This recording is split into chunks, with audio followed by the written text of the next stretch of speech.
The last leg of my South Africa trip I spent in Cape Town. It's such a beautiful city surrounded by nature, and on our first day we went on a hop on hop off bus tour and we just went around the city. We went up Table Mountain, and then from there we rode a cable car up, but you can also climb it up if you want, until we made it to the top of the mountain. The perfect day, the skies were blue and the views were amazing. You can see a view of the city, and I super love this shot taken with the birds in the background. And this is the view from the edge. It's not for the faint of heart. If you're scared of heights, it's a bit scary, but it was really, really nice to see. We then explored more of Camps Bay, and you could see Table Mountain in the back with the beach and the waves and perfectly blue skies, and some people were paragliding. This was actually at Sea Point. Then we went to the V&A food market just to see what they had, and I got this almond milk yogurt with lots of fresh strawberries and blueberries. And then we went to see what other stalls had to offer. They had lots of locally made products.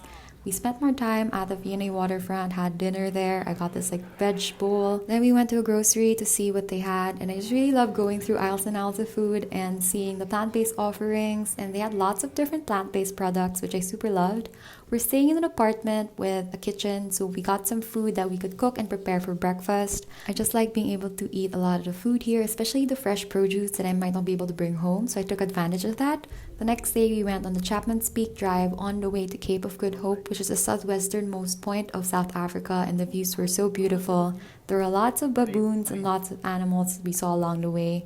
We finally made it to the entrance to the national park, and we saw this wild ostrich, lots of birds, and this is the famous Cape of Good Hope sign. I just really admired the views of the water and the cliffs and the mountains, and I wish we could have stayed more time here, but I just really tried to soak it all in. We stopped for lunch at Simonstown, and they had a vegan Beyond Meat burger menu, and I just really had to try the thick Beyond Meat patty with avocados because I love avocados in burgers, and it was so good. After lunch, we spotted this river otter just in a boat, kind of bathing in that small puddle of water before we headed to Boulders Beach to see the African penguins, and this was the cutest welcome ever. He was there when we arrived and still there when we left, so he was kind of like the welcoming committee. Super precious. He was just really looking at everyone. Penguins are also in a protected area, so it's nice to just observe how they go about their day-to-day activities and also see how they raise their chicks.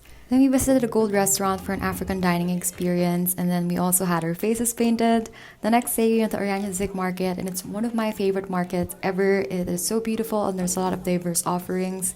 And then we spent our last sunset there. It was our last weekend, and we just really wanted to say goodbye to the seals we saw at the waterfront every day. We just spent our last afternoon at Clifton Beach, just enjoying the cool breeze and the warm sun, and one day I would really love to come back.